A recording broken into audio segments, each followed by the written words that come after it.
Tuesday, 24th of what? January 2023. We're back again, episode 3 of the preseason for this year. Tiger Town episode. I'm Zach. He's Toby. Toby, how you going, mate? Be honest. How are you? Yeah. Like shit. I have the vid. So as you can see, different backdrop. I am isolated to a bedroom. So because I have a 8 month pregnant wife and a 3-year-old daughter. So I'm trying to keep myself away from everyone and yeah, I'm isolating myself. So it's fun. Yeah, good decision. In fact, I think from the feedback that I had from your wife, I think she said that this could be an arrangement that could work going forward over the next few years. I've You heard sort of that. keep yourself away from the rest of the family. So that'd be Yeah. wonderful. Even post that illness that we're referring to that we won't say the name of because the algorithm will sting us. That's why I said the vid. This could be talking about videos. Who You knows? could be. You're probably not, but you could be. Exactly. But So other than the woo flu as it were, what's been happening in the last week, mate? Anything to report? Nah, yeah, actually got a new job. So new job started and then I got COVID. So damn it. Oh well. Hey algorithm. Well, that's a great way to impress your new employees, isn't it? I know, right? I know. But I am lucky enough that I can do my job from home. So It's true. I am again working from home for the next week and then hopefully back in the office next week because yeah, they just want me to make sure that I've got it all out of my system because I'm in a big office environment. So Absolutely. I know that going back to office work was one of the bigger lures for you. So yeah, yeah, yeah, 100%. sooner you can knock this on the head, the better, eh? 100%, 100%. What about yourself? How's Oh, your first day back at work, I think? yeah, mate. We had our first day back at work last week, but first day of sorts earlier this week. So yeah, adjustment process. I'm still at the end of the day trying to adjust to being back in the swing of things. But I don't know. I was saying to a friend of mine that part of me really enjoys the rhythm when I'm up and running in the year, and I crave it a little bit over the Christmas break when I've got a bit of time off. So yeah, as much as going back to work stinks, definitely having that That routine and that routine, rhythm is a good thing. Yeah, positive feedback loop. Plus, we're that little bit closer to the season starting. that's right. So I don't know what the official countdown is as of today, but we're in the realms of what 5 or 6 weeks to go. For the season, yeah, but for the preseason challenge, that's Well, that's even earlier. yeah, that's 2 weeks away, I think. I think it's 2 weeks this week. 9th of Feb, we decided. Is that it? Yeah, yeah, 2 weeks Yeah. So this that'd week. that'd be 2 weeks on Thursday. Our first trial against the Warriors. And the Warriors. But yeah, but I read today actually, not Tigers related, but apparently Manly and St George are doing a secret trial match this weekend. Oh, okay. Yeah, Yeah, which is right. interesting. Yeah. Just Geez, you'd be spewing to see an injury or two. Touch wood, yeah. can out of something like a secret trial, wouldn't you? No, exactly. But then, like takes him out of the running for that $100,000 for the preseason challenge. So Well, yeah, yeah. Don't wish injuries on anybody, but maybe a few sorry bodies put them out for a few weeks. I don't think we've got either of those teams early, do we? oh, I couldn't think off the top of my head to be honest, but Mm. no, I don't think so. I think I know we've got the Dragons Magic Round up here in Mm. Brisbane, which funnily enough, so my old man is Dragons fan. So he was up here over the last week and we decided to organize it. So I'm taking my old man to that game, to those Happy 3 games, days. actually. Yeah. Oh, that'd be great. He must be stoked with signing Jake Little and Zane Musgrove, two top shelf acquisitions there. Yeah, he's not too confident with his season, but he's diehard Dragons fan, so yeah, it Yeah, is well, what it is. He'll just keep plugging along and keep supporting. I mean, it hasn't been great for us, but we're diehard Tiger supporters, so The yeah. Dragons are a proud club, proud history. Um, they're just in a bit of an average spot as well. You'll notice that Toby might flick on and off a little bit over the course of the stream. I think that's just him being courteous because he's not feeling the best. So That is the we truth. So don't want we to cough, appreciate as much. don't want to cough over the thing, and don't want to sneeze or anything over the over the pod or over the stream. So Yeah, Lovely. I mean, the fact that, I'm rocking this head, I should probably do it a little bit more often, but bad luck. You stuck with me. that's right. The fact that you have that nice ginger beard, I'm thinking maybe, but that's okay. That's up to you. Oh, it's just a light, mate, and it's Auburn. Thanks very much. Anyway, but I rightio. In the not new, in the world of, sorry, you go. no, you were going. I was gonna go. I I was going to. was gonna say that was a nice segue into maybe talking about the preseason challenge, but I guess we can talk about that later on. Were you going to segue into redheads? Talk about Seafarth or something? Poor old Steve. I think Uh, we've punched him in the guts enough lately, so we'll let him be this week.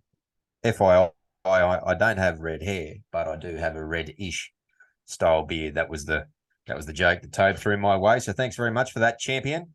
That's all right. I mean, we got to get the banter going a little bit more on these pods. Some people might just join them for listen to us talk. We're far too cordial, far too professional. I think that yeah, we might need to make a few adjustments there because we sure as hell don't have that issue when we're in person, do we? No, no, no. We've No, it's not. we've said a number of times that if anyone was recording the conversations we'd have when we're in person, yeah, we would not be seen in a very good light. Well, more so just the overt bullying towards one another. But that's what comes when you're close mates with people you've known for a long time. Anyway, I digress. Let's get on to the footy. Mate, kicking things off today, Wakeham, 1 year Yeah. deal out of the Bulldogs. We were just talking about last week that we were in need of a wouldn't say quality, but a handy backup half. And Wakeham has shown glimpses of the Bulldogs that he can do stuff, but he's definitely not a run of the mill first grader these days. But definitely glad we actually signed somebody that is an out and out half and not just a utility that can fill into the halves. So I think that's good. I think it's a good backup half. Because now we've I got think I think he's a bit of a half that can also add utility value, as opposed to the Will Smith that would be more of a utility that could add half value. yeah. Yeah.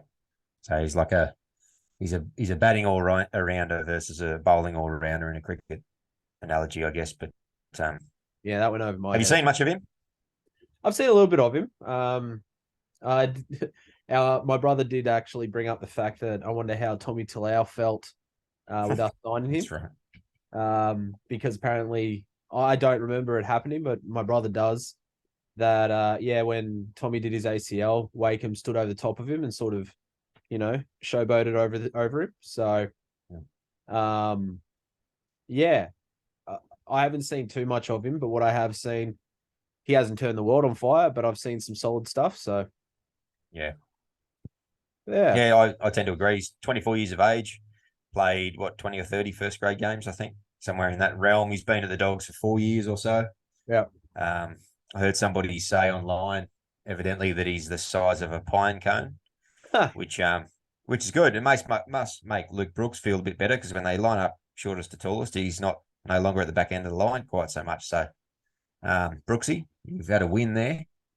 But in all seriousness, he played World Cup. He played in the halves for Fiji.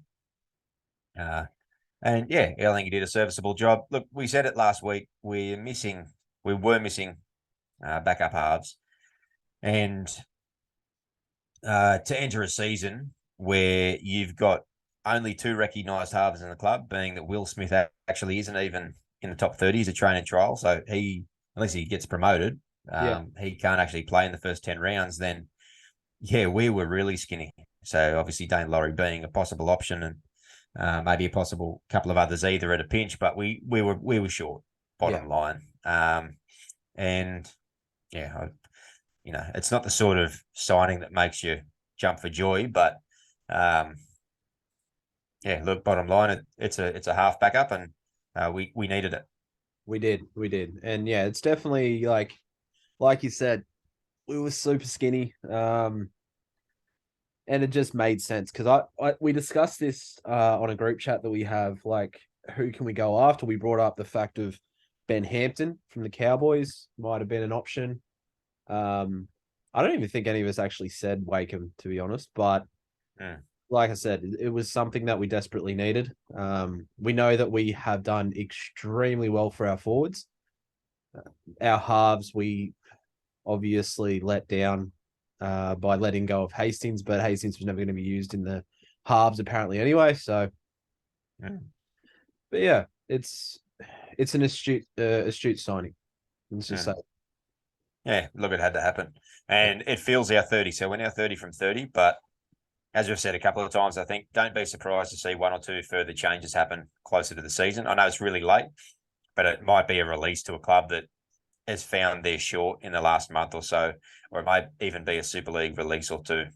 So I don't know exactly what names there are. I know what names I wouldn't mind, I guess, releasing off, but I've got no doubt that they'll have to make a bit of space, if for nothing else other than to leave some space in the squad to fill a gap or two over the course of the season, which is something that just about every club does.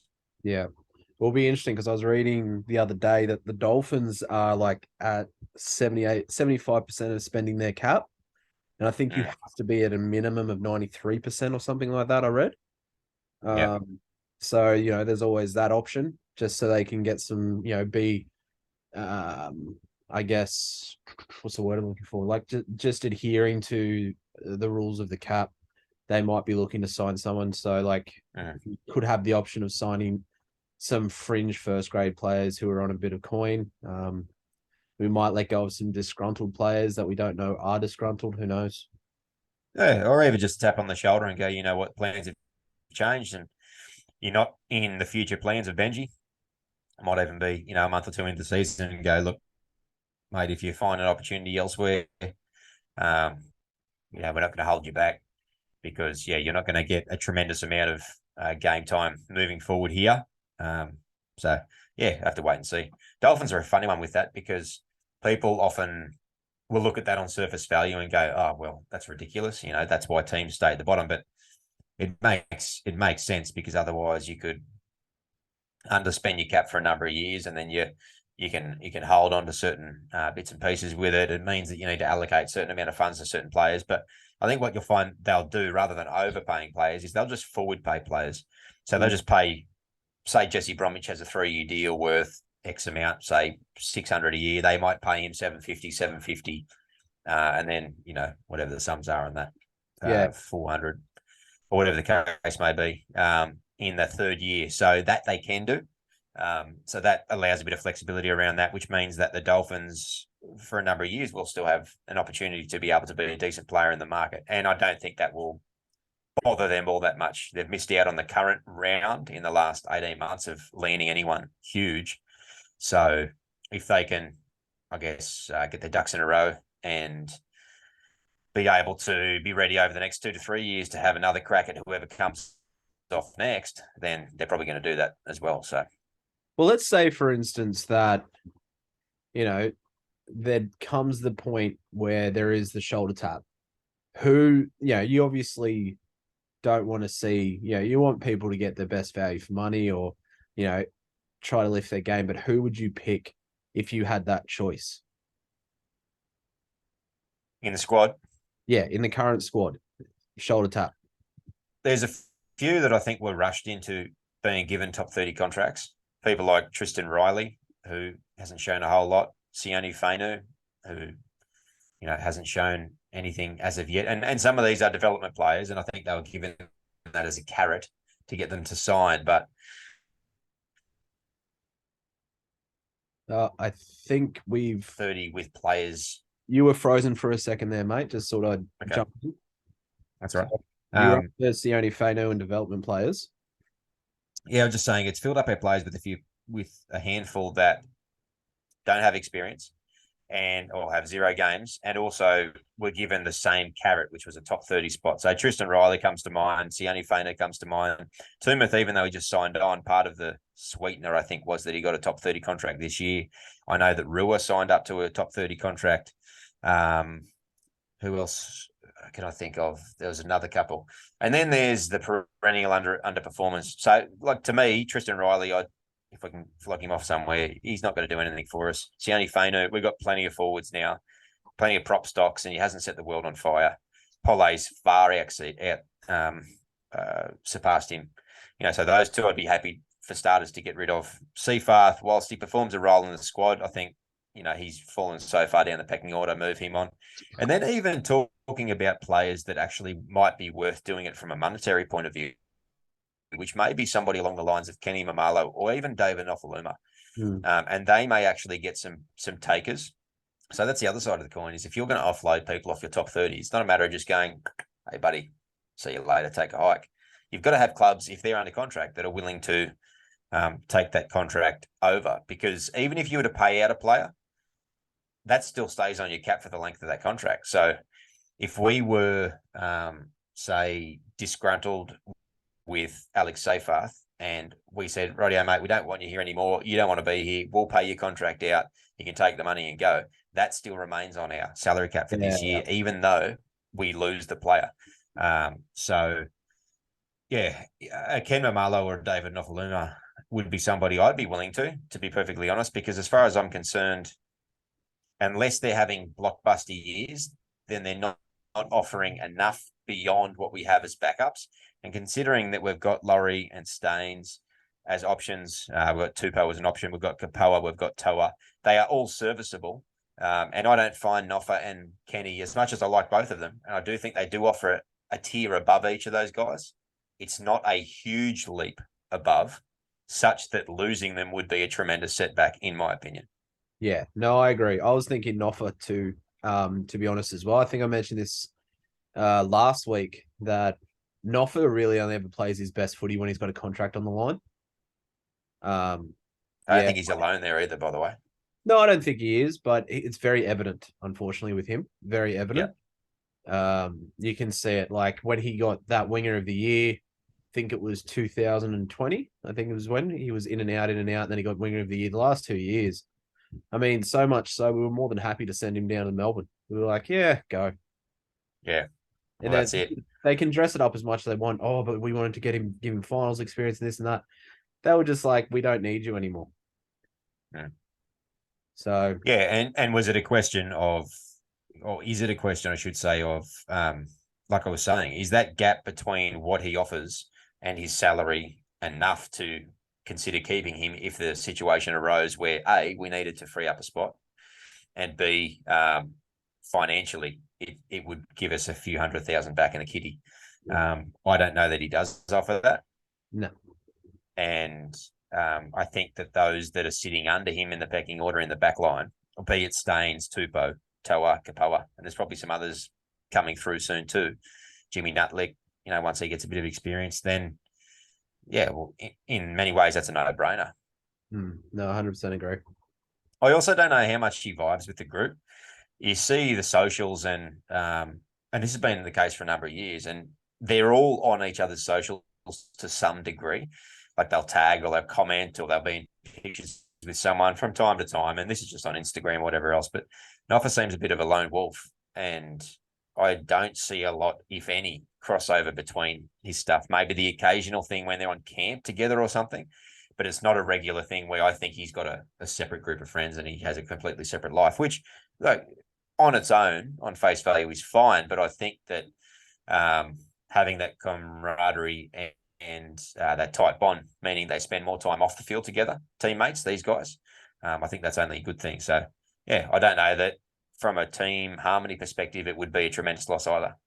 No, I don't think so either. Yeah, squad talk around that sort of stuff is interesting, but yeah, I dare say that we're going to have to free up a spot or two, because you can't go into the season being full without any wiggle room for either opportunities in terms of a signing comes up available that you go, oh, that's what we need, and you miss the chance, and you miss the boat because you didn't have the space available, or you, God forbid, have a hole develop within your squad because of an injury or suspension or something, and you need to fill it. Yeah, no, I agree. It's just interesting. Like, I can't remember when we've ever really completely filled up a top 30 squad at the start of the year.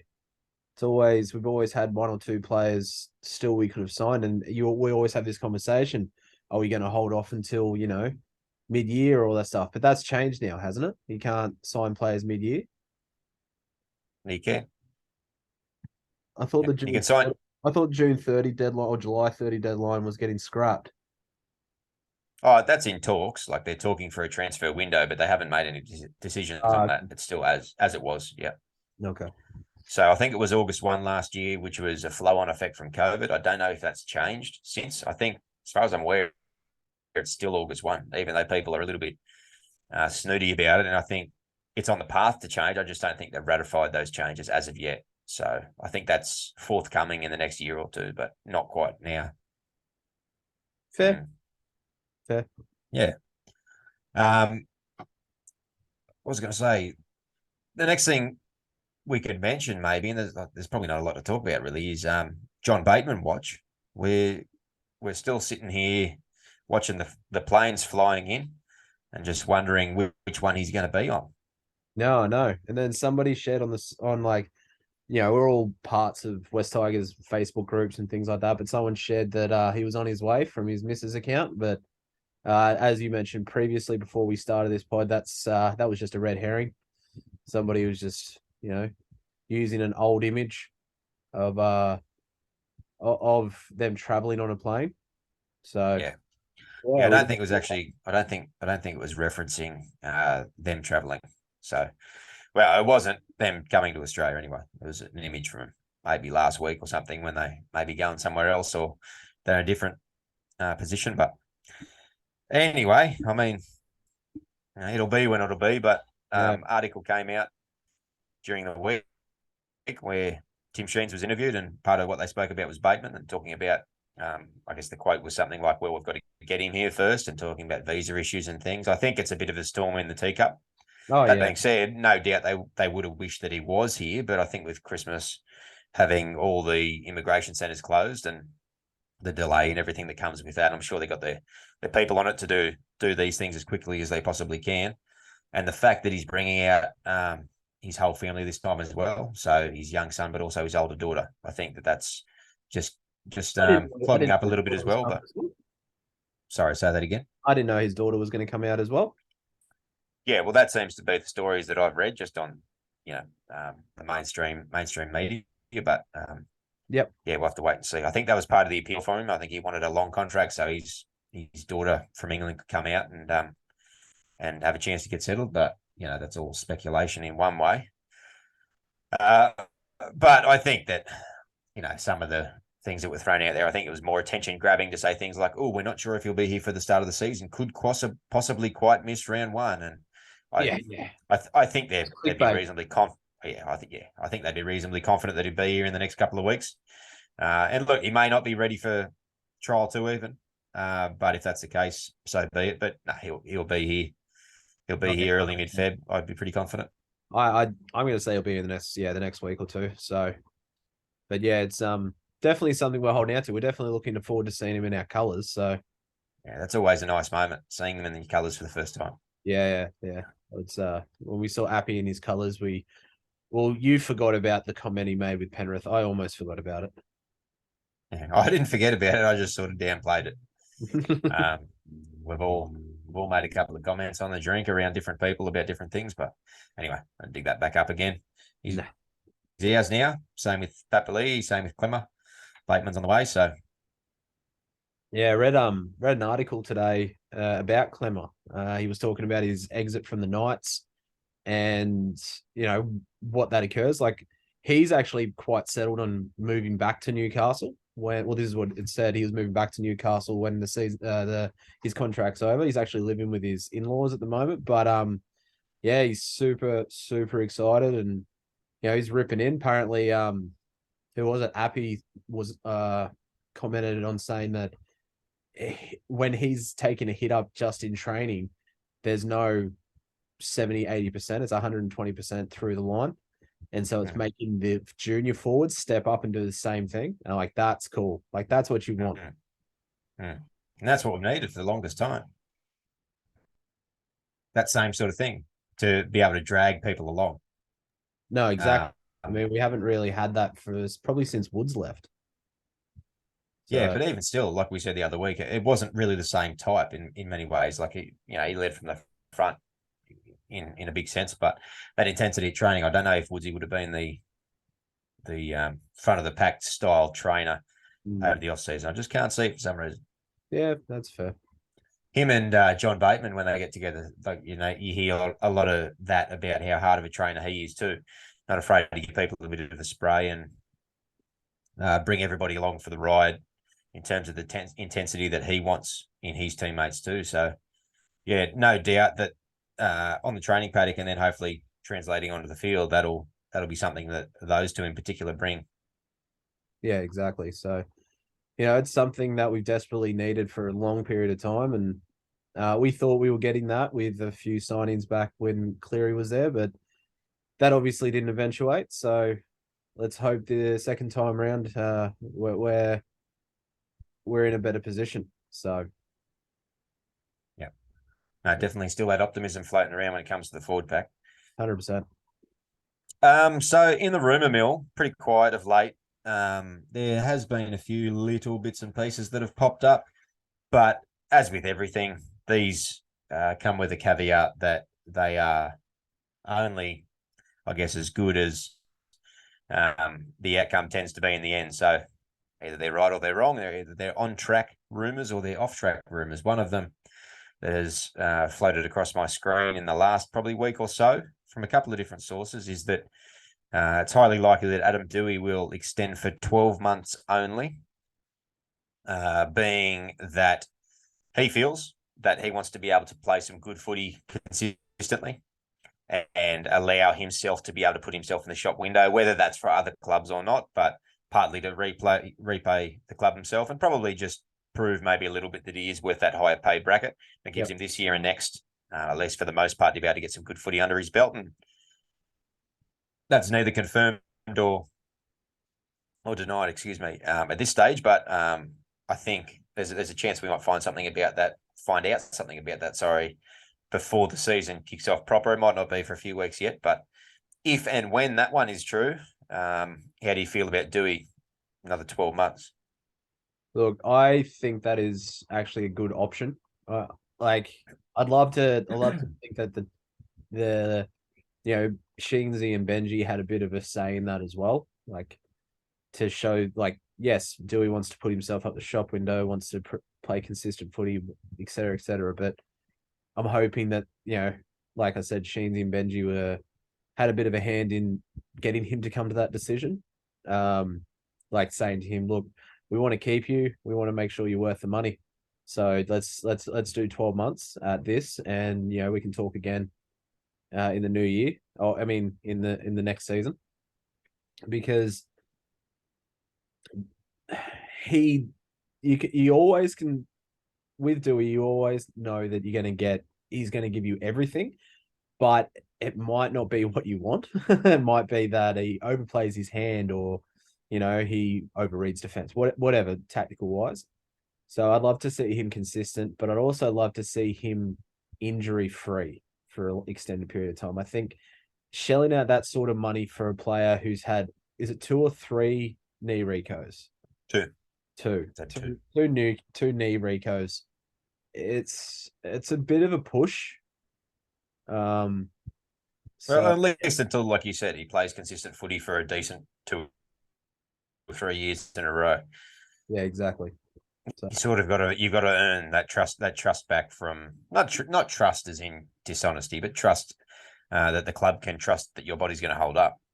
Yeah, because like Benji, we all know Benji how busted his shoulders were in the first 5 or 6 years of his career. Had multiple recos on both shoulders, and there was, I think he had five shoulder reconstructions. Yeah, and there was talks even when he was like towards the back end of the 2000s that is he worth the money considering his injury toll, and and then a year later he wins the Golden Boot. He was like 3 points off a Dally M award, but he was always in the talks of Dally M awards and things like that, even when he was injury prone. So you knew he was a consistent performer. Yes, he was rocks and diamonds, but he was a lot more diamonds than he was rocks. And then, like, you just need to know that if you do shell out that kind of money for somebody that hasn't exactly been consistent and can succumb to injuries a little bit easier than others, that it's going to be value for money. Yeah. Oh, definitely. That's what it comes down to. Every contract, doesn't matter whether it's big or small, needs to be value for money. If it's a low contract, they need to be able to offer value to fulfill that low contract. Brandon Wakeham that we're talking about. And if you're Mitchell Moses after 1.4 a year, then you've got to bring enough value to justify that pay packet. Yeah, definitely. And if you're constantly injured, then doesn't matter how good you are, you can't provide any value if you're off the field for long periods of time. So yeah, you hit the nail on the head there, I think. Yeah, 100%. So I think it's a smart idea from both parties. I think from a Dwayne perspective, it gives him the opportunity to show his value because obviously if the talks were true that he wanted that price tag, you and I both agree we think that was just smoke and mirrors from his ex-management team. But he would have wanted something relatively high, you know. I think he's on a pretty good packet with us. I think he's on 600 a year. So I think it was about that mark. Yeah. I think he'd want something more than that. So you're probably thinking he was shoving himself at 750 if he wants an increase. Yeah, I think he sees himself as a starting half. So, a starting half at an NRL club, even at a struggling NRL club, they're probably going to be getting 700 or 800. Yeah. So you can understand that, I guess. But yeah. But obviously, if he had got that, he would be leaving. But no one signed him, so no one sees that value. So if he wants that pay packet, if he sees himself as a starting half, he needs to prove it. So yeah, I just think it's a good deal. And I'd love to see him stay because, like, we've talked about this in the past. I don't know if we ever really mentioned on the pod because, it was more, I think it was more around the 2021 season we were talking about. We didn't kick this podcast off in the 2022 season, but the 2021 season, we were adamant. We were like, he needs to be the next captain. He's got so much passion, so much. He seems to love the jersey, what have you. And I don't think that's ever wavered. So I'd love to see him in that jersey long term, but I just want to make sure that it's the value that we need. Passion can only get you so far. Yeah. And coming back from injury last year, we did see a couple of shortcomings in his game as well, particularly defensively. And we need to see that not only is he coming back, as you said, the passion's unwavering, and we know that he loves the club. He was a junior. We know that the talent is there in attack. We know what he can do. But we've got to see development and improvement in his game as well, because he is far from a complete player. He's got a lot of deficiencies, and he needs to be able to show that he can improve those. And that comes, again, as you said earlier, from some sustained time injury-free. Yeah, exactly. Right. The other one that I wanted to mention, which is very, very recent, grain of salt style stuff, is another Mitchell Moses rumor. So all the hush in the last probably 2 or 3 weeks, where we haven't heard a whole lot, has been that the pendulum has swung right back to Parramatta, and it was a matter of just working out a few little bits and pieces. And I think that he, as far as the sources that I've heard provide some information, that he was relatively happy in the end with them and the direction they were going, and he was happy to commit.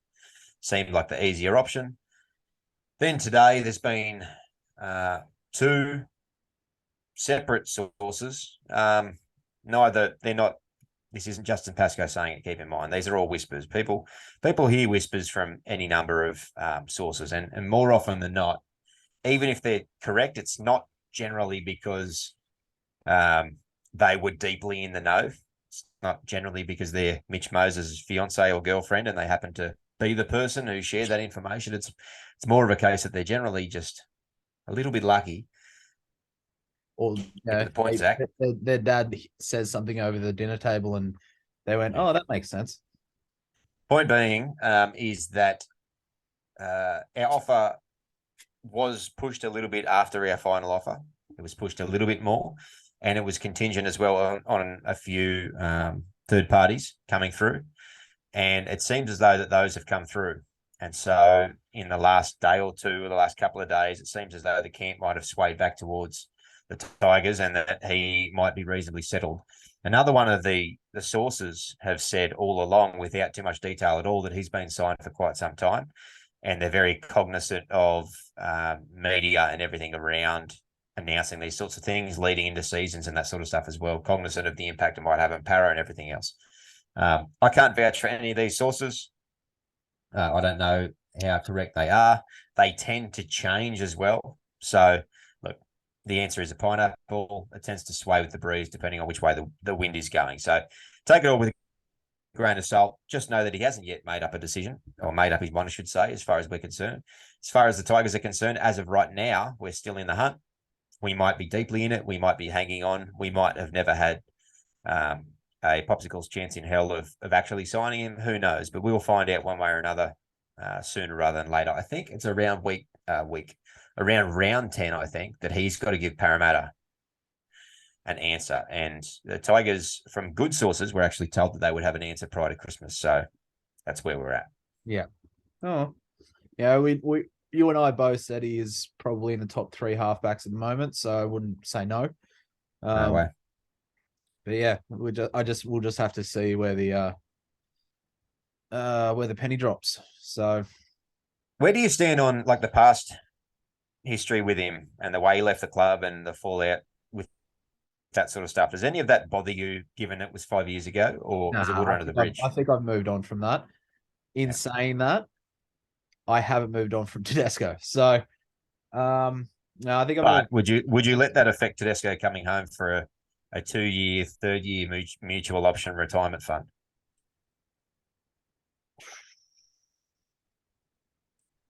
No. No, me neither. I neither. It's the same thing. Like, I don't know. I guess I put it in the same category as I hated Paul Gallen when he played for the Sharks. Loved him when he played for the Blues. Yeah. I guess colours have a way of doing that, doesn't it? Yeah, it does. It does. When they're in your colours, you just seem to sort of, let it go a little bit. So Jerry Seinfeld had a good bit about that. He was talking about how it's funny in baseball. I think he was talking about baseball when he said that you can have one player playing for your team one week and you're supporting him. Yeah. Woo! We love that guy. We love that guy. He can get traded to another club, and then literally the next week he can be booing, boo. Yeah. Boo. No, we don't like you. Same person, different t-shirt, boo, new t-shirt, no. Yeah, so, it's it. That's all it. It's all it is. The same person in a different outfit. Yeah. I hate you now. I hate those colors on you. You look bad in red. But but that's the thing too. Like, we've let players go and we haven't really been affected by it. Like, there's certain players. Like, I remember when Benji left in 2013, went to play for the Auckland Blues. Wasn't all that upset, and that's to be the truth. It felt like he stopped caring. The way he left. I think with Moses and Tedesco, there's a lot of context around it because we had this narrative coming all through the early 2010s about this was the next generation of young kings at our club, and they were going to lead us into a dynasty. And like, truth be told, in hindsight, these guys became superstars. Had we actually kept them happy and kept them together, which they probably wanted to be, they were all best mates. They probably would have happily kept playing for the Tigers had we not been a complete clusterfuck of a club and been able to do that. Then, we might have had a heap of sustained success. Yeah. No, that's true.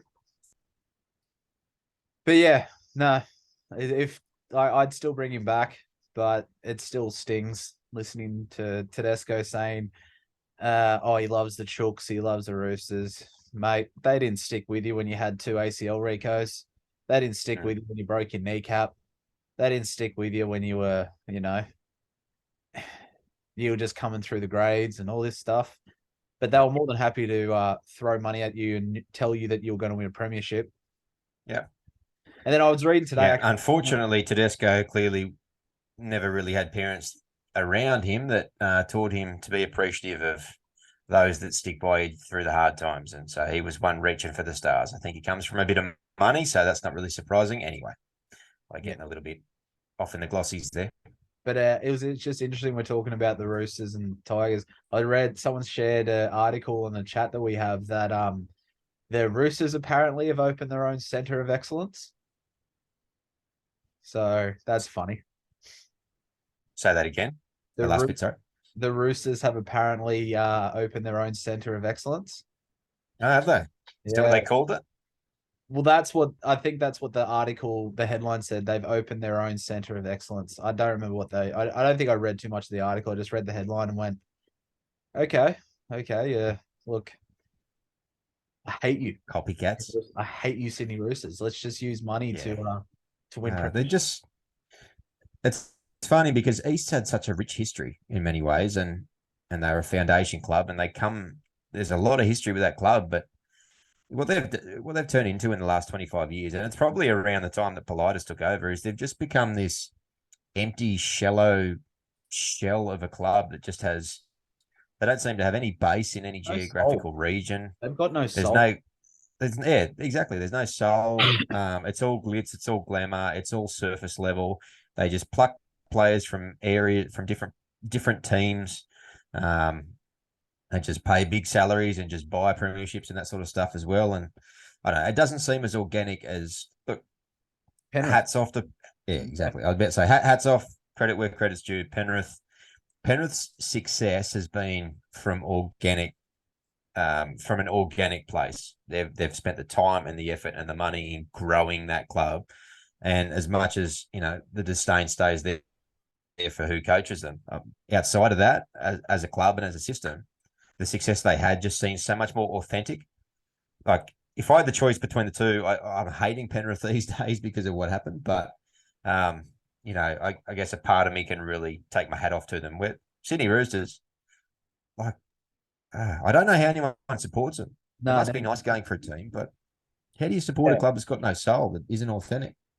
See, and that's the thing. A lot of people put, when it comes to NFL, I'm a Patriots fan, but I was a Patriots fan prior to Brady era, so I can say that I'm not a bandwagoner.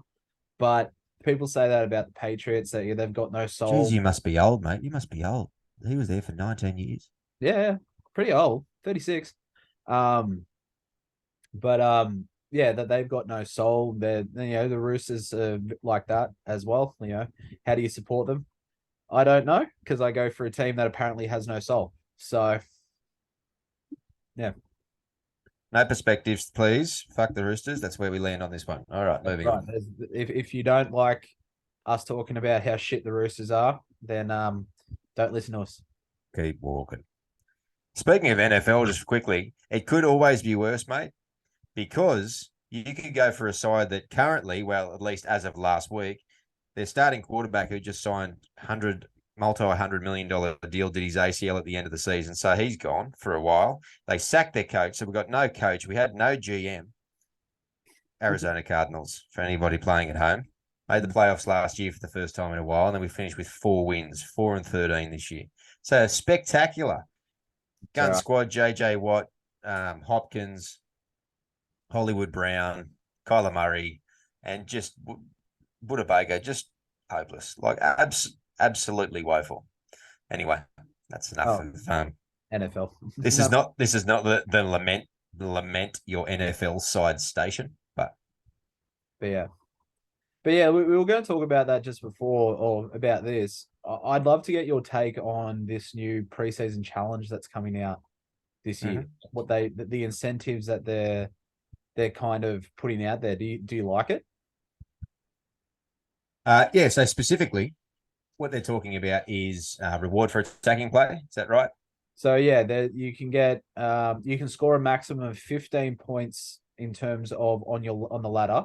It is, what was it? It was 12 points for a win, 6 points for a draw, no points for a loss, but you can still get an extra point for 5 or more tries, an extra point for 5 or more line breaks, and an extra point for something else. Can't remember what the third thing for it. So you can get a maximum of 15 points. But yeah, I just thought that was it's an interesting. My take on it is I like the fact that there's a reward. I think the reward should be bigger, to be honest. I would like to see clubs take this more seriously. 100 grand doesn't go anywhere. It doesn't even cover. Hey? It's a drop in the ocean. Yeah, like it barely covers a physio salary for that 12 months. So yeah, I think it could be a little bit better. what I would like to see is maybe something like 500,000. And look, they've got money to spend. The NRL, like Yeah. 100%, and even in the revenue that you might improve, run with maybe a preseason jersey that is sold cheaply. Maybe their $50 preseason jerseys, a bit different, like they did with the Nines. They can make revenue out of that and pay for it, whatever the monetary thing is. 500,000 goes towards the club, of which 250 of that must be spent in their junior nursery of their choice, and so they can divide 250 grand of their prize money to the area of their choice, or something like that. I think that would be a really good thing. It would make them take it seriously. And yeah, look, I like it because it's something that spices things up. I don't think it has a whole lot of long-term value in terms of those exact rules correlating into the competition proper. Yeah. I think that it's too technical and it's too nitpicky and that sort of stuff as well. But for a short-term thing like that, it's got like a bit of big bash about it. So it's 2 games, but yeah, it might liven it up a little bit. I know that the coaches will probably be a little bit annoyed by it because it may make them go away from structures that they have been working on, because it encourages attacking and ad lib style play, which might work into Sheens and Benji with this new approach that we've spoken about, wanting to play more attacking football. But some clubs might not be wanting to do that. They just want simple, clean, tidy footy to get a few connections going and that sort of stuff as well. So yeah, maybe a few coaches might not be overly keen. What about you? Have I spoken for you, or you got? Yeah, I think you have. I think you have 100%. I didn't think of it in terms of where to allocate the money. I like that idea. I like the idea of half of it going to, I think it should be increased. Like you said, they've got money to burn. But yeah, I think half of it should go to junior development. I think that's junior development or bush footy. There's a lot of talk about bush footy dying, and like so much so the team that we used to play our junior football, the Sawtell Panthers represent. I don't even think they could have a first grade side last year. So they had reserve grades, they had 18s, but most of the time I don't think they had a first grade side. Correct me if I'm wrong, anyone that's from Sawtell and listening to this. But yeah, bush footy's dying, so it might be a good way to inject some more funds into bush footy. Yeah, in some way. I mean, that's a topic. Like, we're off on a bit of a topic there, and that might not be a bad one heading into next week's podcast. And there's a fair few thoughts around that I would love to share, because that's something I'm super passionate about. I actually believe that if you put it in a junior development, you're going to improve bush footy by default, because you're going to increase participation numbers. You're going to increase resources at that younger age groups, which will naturally flow on up and through. If you've got 100 enrollments at your local footy club, whereas once upon a time you used to have 40, and that 100 comes from more investment in school programs and generating more interest and more advertising, those 100 kids, more of them are going to grow up into the upper grades. There's going to be more numbers. There's going to be more everything that come with that. More rego, which can pay for more coaches, which can get better facilities. So I think it all plays into the same system. But undoubtedly, and we won't unpack it too much. We could be here till midnight. Yeah. But yeah, the fact that Sorty doesn't have, I don't know if they ended up fielding first grade last year in the end or not. I have a feeling they might have. I think this year they are, but I'll have to double check. They are this year, but yeah. Yeah. But yeah, it's something that the NRL beyond need to look at as a priority. It was a priority years ago. So it should have happened yesterday, and yeah, something needs to happen there. So yeah, look, maybe something like the trials is a way to kick off a new initiative around that sort of thing. But look, Fed Income, as a segue into talking about where the NRL should spend money, let's just have a quick take. And I'm aware that the pod is getting on a bit, but happy days, we're moving well. Let's have. I want to know what your quick take is on this players' union and NRL pay dispute spat that's currently there at the moment, because I've got some pretty strong thoughts. If it's based on what the players are saying they want the money allocated to, I'm on the side of the players. If it's just them being money hungry and wanting more money, I'm on the side of the NRL. So it all depends on who's telling the truth. Because in terms of the quick dot point summary, what do you understand their requests to be, the players at the moment? Requests are more money for retired players, more money for, I guess, medical expenses or medical needs after retiring. They're really looking at the wellness programs, things like that, just to make sure that when the game is finished, because the average lifespan of an NRL player is 2 years.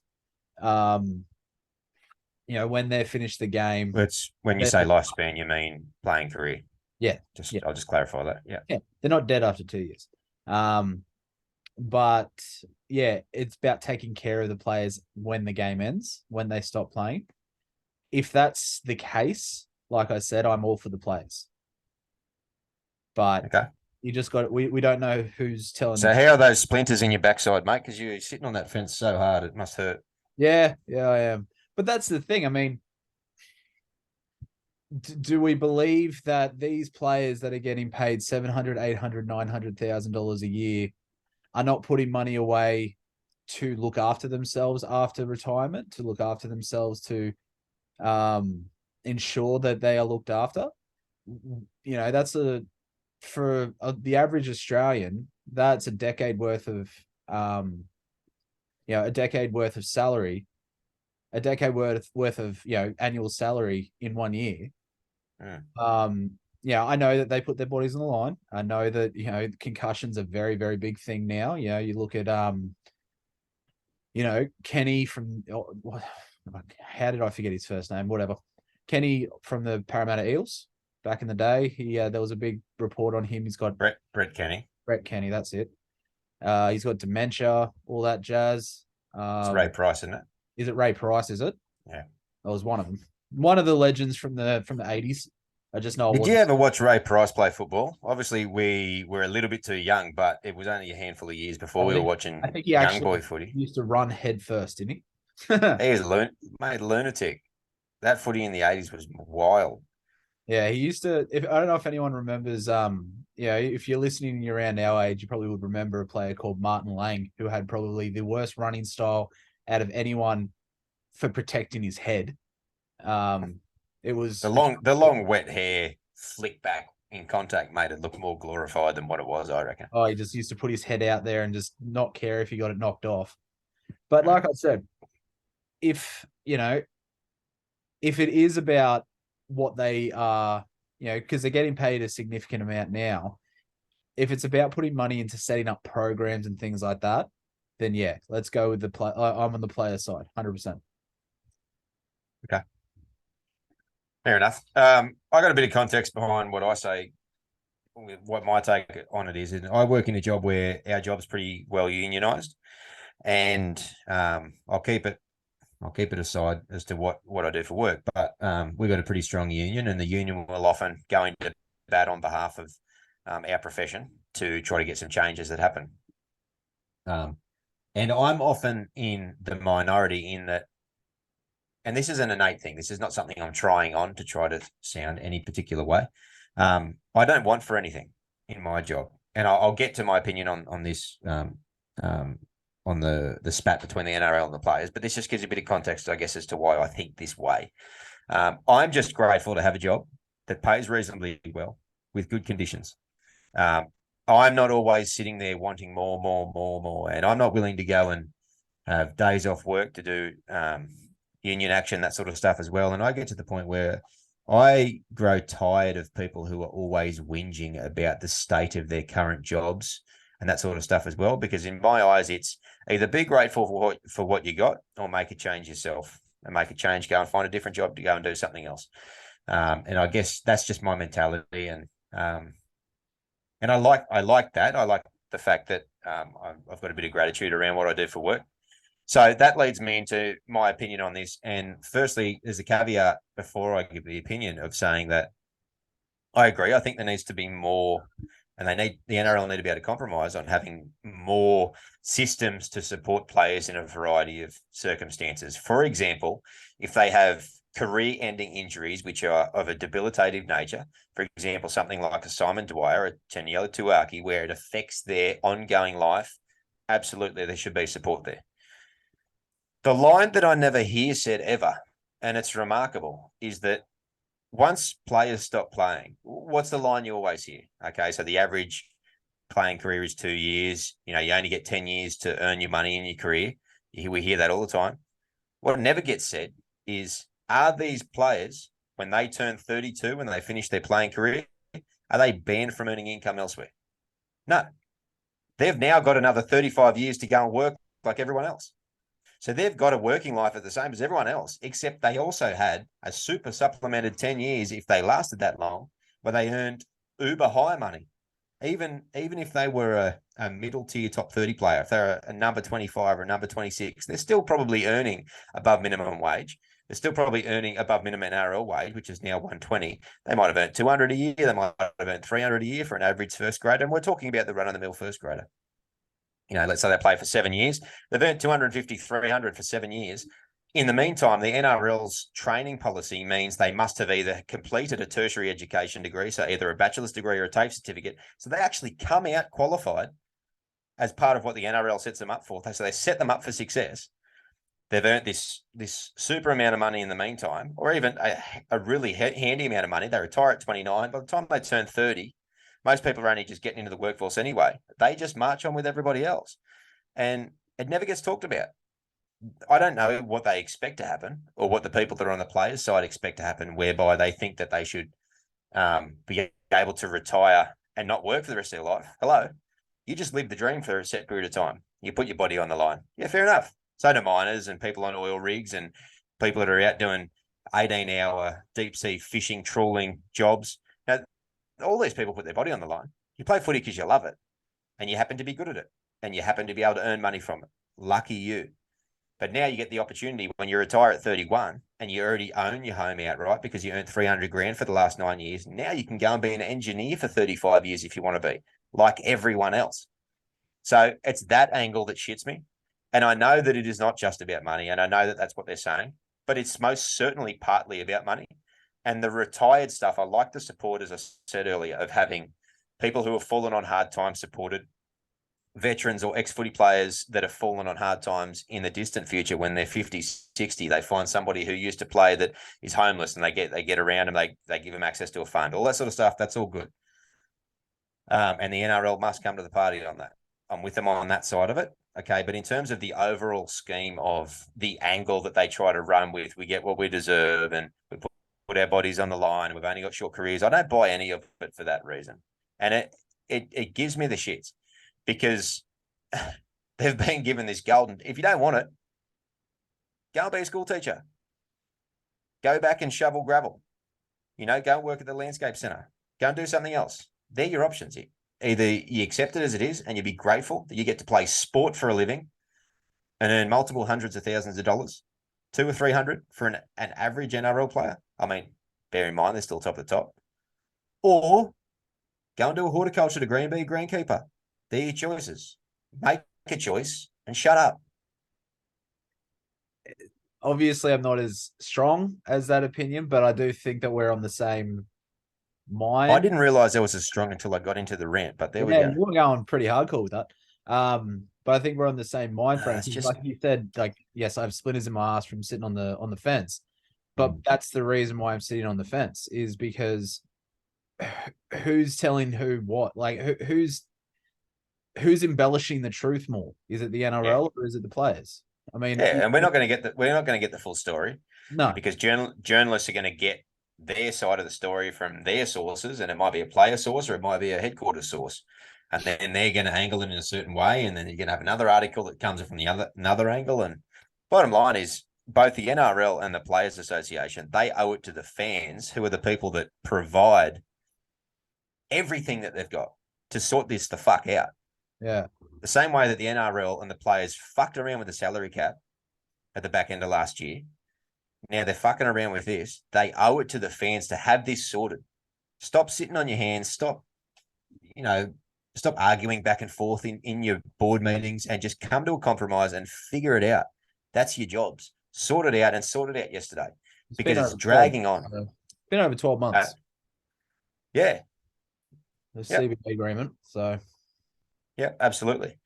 And I get that these things are nuanced and they're not super easy and not super straightforward. I know, as I said, in my line of work, I'm not privy to the details of what happens in negotiations, but we are kept apprised of the process and how it's tracking. And these things take time. I understand that. However, Excuse me. You've had time. Figure it out. You've had 12 months. Yeah. Yeah. And something about Clinton Newton just shits me to death because he was a bog average, and I hate that phrase, bog average first grade player. And now he's this bloody face of the Players Association. Every time he's in there, he's saying the same old thing, singing the same old lines. No, never does he ever come out and go, you know what, the NRL looks after us pretty well, and we're all pretty lucky to be here. So take your medicine, boys, and get out in the field. You know, he's not going to do that. He's a player's advocate. I get it, but I don't know. It smacks to me in some ways of a complete lack of gratitude and a lack of awareness of where they sit in society. And it's that side that annoys me, albeit I can understand some of what they're saying. But yeah, for me, that's my contentious view on the matter. Figure it out. Yeah, and that's valid. Well, I think that's probably gonna do us. I think we've gone well over time again. It's probably a good note to leave it maybe, and the watchers and listeners can pontificate on that a little bit further. Hopefully next time we're talking, we'll have a bit of progress made in that department at least. Yeah, next time I'll be back in the studio because I won't have the glorious vid. So yeah, no videos next week. YouTube, no videos in you. You're not, suffering from the video next week, as it were. I'm like, what? We're still putting this on YouTube, people? Yeah, no, most definitely. So again, another segue, PSAs, YouTube channel, Tiger Town podcast. Can't miss it. So it's got our cute little heads and our little logos there. Hop on, subscribe. You won't miss anything. Facebook page up and running. It's been going now for a good month and getting a good few follows, which is good. It allows us to be able to let you know when we hear any whispers about comings and goings. And as the season proper starts up, boy, howdy, we're going to be busy trying to keep up with the admin on that page. Not only will we let you guys know when our episodes drop, which is on a pretty reasonable schedule, but sometimes it does vary. We'll keep you apprised of that, both on Spotify and YouTube. We share that information via the Facebook page. It provides you with the best opportunity, folks, to be able to engage with us as well. So hop on, like that page, ask us a question, ask for clarification on something, make fun of Toby's head and my beard if you want. Hey, it's all good for the algorithm. Look, another good episode, plenty to talk about. Hopefully, Johnny B we might have a little bit more information on him come this time next week. Maybe a bit more on Moses as well. Who knows? That'd be good, yeah. Yeah, if you could actually let people know what he's thinking, that'd be wonderful. Thank you, Mitchell. Yeah, or Moses, if you listen to this, jump on and let us know, yeah? That'd be lovely. Just personal DM, brother. Yeah. We'll keep it to ourselves for all of about 3 or 4 seconds. But exactly. Yeah. Rightio, folks. Thanks for tuning in. Spotify, YouTube, wherever you found us this week. I've been Zach. He's been Toby. He hasn't been feeling well, but he'll be better next week. And as we say every single week, regardless of the scenario, regardless of whether we're on the side of the NRL or the Players Association, regardless of whether Johnny Bateman's in the country or Mitchell Moses has or hasn't signed, go the Tigers. Go the Tigers.